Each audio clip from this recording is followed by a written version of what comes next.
J'aimerais vous choquer et choquer la francophonie. Et je veux que tout le monde m'écoute et m'écoute très bien. Dans le Nouveau Testament, il n'y a aucun verset où Dieu nous demande de l'aimer. Mais...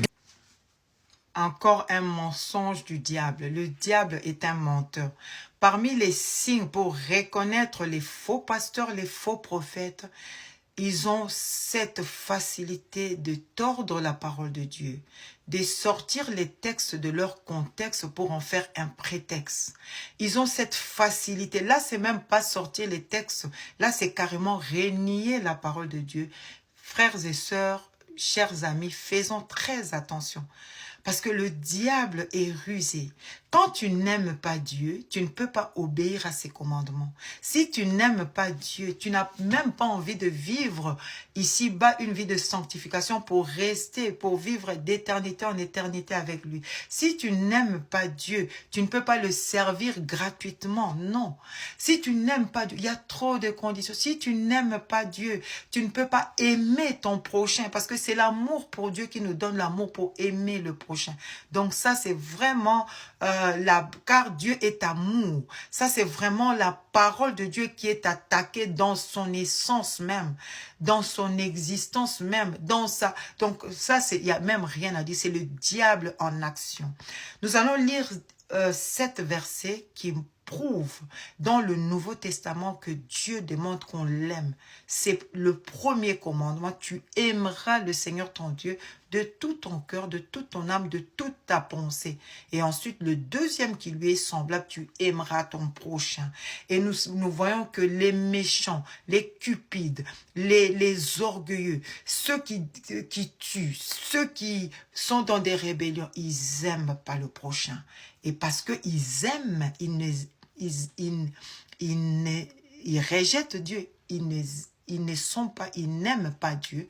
C'est comme ça que ils rejettent leur prochain. C'est comme ça que leur prochain ne compte pas. Parce que l'homme est créé à l'image de Dieu. Quand on escroque, quand on donne des fausses prophéties, c'est parce qu'on n'aime pas l'autre. Parce que si on aime l'autre, on veut son bonheur. Et aimer Dieu, c'est aimer l'autre. Parce que c'est l'amour pour Dieu qui nous donne l'amour pour aimer notre prochain. Donc c'est lié. Nous allons lire dans 1 Jean 5, 3. « Car l'amour de Dieu consiste à garder ses commandements. Et ses commandements ne sont pas pénibles. » L'amour de Dieu. 1 Corinthiens 2, 9. « Ce sont des choses que l'œil n'a point vues, que l'oreille n'a point entendues et qui ne sont point montées au cœur de l'homme. Des choses que Dieu a préparées pour ceux qui l'aiment. » Jean 14, 21. « Celui qui a mes commandements et qui les garde, c'est lui qui m'aime. Et celui qui m'aime sera aimé de mon Père.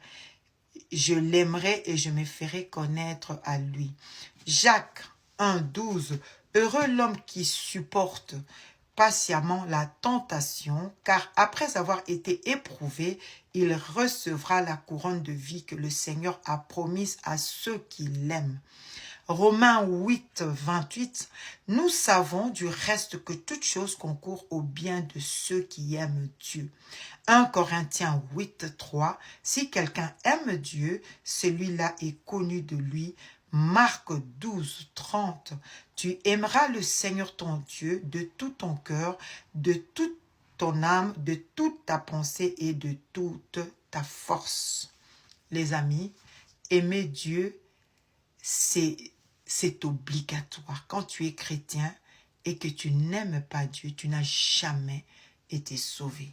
Parce que quand on est sauvé, nous sommes attachés à Dieu, ça nous pousse à aimer Dieu. Quand tu n'aimes pas Dieu, comment tu peux accepter de vivre l'éternité avec quelqu'un que tu n'aimes pas? Impossible. Comment tu peux recevoir les miracles de Dieu? Dieu lui-même qui est omniscient, il sait que tu ne l'aimes pas. Qu'est-ce que tu en feras? Quelqu'un qui ne t'aime pas, toi tu t'occupes de lui, tu lui donnes des miracles, tu le bénis. Est-ce possible? Non. Donc, sortez des mauvais enseignements. Nous vous prévenons juste. Nous ne sommes pas là pour... Ah, vous les fanatiques, restez fanatiques, mais nous avons fait notre part.